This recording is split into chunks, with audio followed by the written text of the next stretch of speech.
સમાચાર સાબરકાંઠાના પ્રાંતિજથી મળી રહ્યા છે। સાબરકાંઠા જિલ્લાના પ્રાંતિજ હરિઓમ પાર્ક સોસાયટીમાં ઝાડા ઉલટીના કેસોમાં વધારાનો સિલસિલો યથાવત રહ્યો છે। સોસાયટીમાંથી વધુ 2 ઝાડા ઉલટીના કેસો મળી આવ્યા છે। સોસાયટીમાં સર્વે બાદ પણ ઝાડા ઉલટીના કેસો મળવાનું યથાવત રહેવા પામ્યું છે। સોસાયટીમાં વધુ 2 પુરુષને ઝાડા ઉલટી થતા સારવાર લેવાનો વારો આવ્યો છે। દિવસે ને દિવસે વધતા જતા કેસોને લઈને સોસાયટીના રહીશોમાં ભયનો માહોલ સર્જાયો છે। એક તરફ ગરમી ને બીજી તરફ પાલિકા દ્વારા અપાતું દૂષિત દુર્ગંધ પાણીને લઈને ઝાડા ઉલટીના કેસોમાં વધારો થઈ રહ્યો છે। આરોગ્યની ટીમ દ્વારા આવતીકાલે પાણીના સેમ્પલ લઈ લેબોરેટરી માટે મોકલી અપાશે। પાણીજન્ય રોગચાળો હશે તો આરોગ્ય તંત્ર દ્વારા પ્રાંતિજ પાલિકાને નોટિસ પાઠવશે। ત્યારે હાલ તો પ્રાંતિજ પાલિકા દ્વારા અપાતું પાણી દૂષિત અને દુર્ગંધ મારતું હોય રહીશોમાં પાણીને લઈને ભયનો માહોલ સર્જાયેલો છે।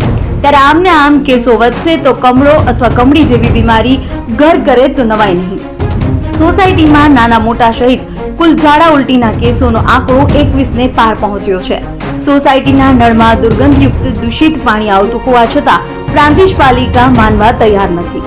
આ અંગે પ્રાંતિજ નગરપાલિકાના ચીફ ઓફિસર રોશનીબેન પટેલનો ટેલિફોનિક સંપર્ક કરતા દિવસ દરમિયાન તેઓએ મોબાઈલ ફોન એક પણ વાર ઉપાડ્યો જ નહીં। અનેકવાર સોસાયટીના રહીશો દ્વારા રજૂઆત બાદ પણ પાલિકાના ચીફ ઓફિસર ખુરશી છોડી સ્થળ મુલાકાત લીધી જ નહીં। આખરે દૂષિત દુર્ગંધ પાણીને લઈ સોસાયટીના રહીશોને ઝાડા ઉલટીમાં સપડાવવાનો વારો આવ્યો છે।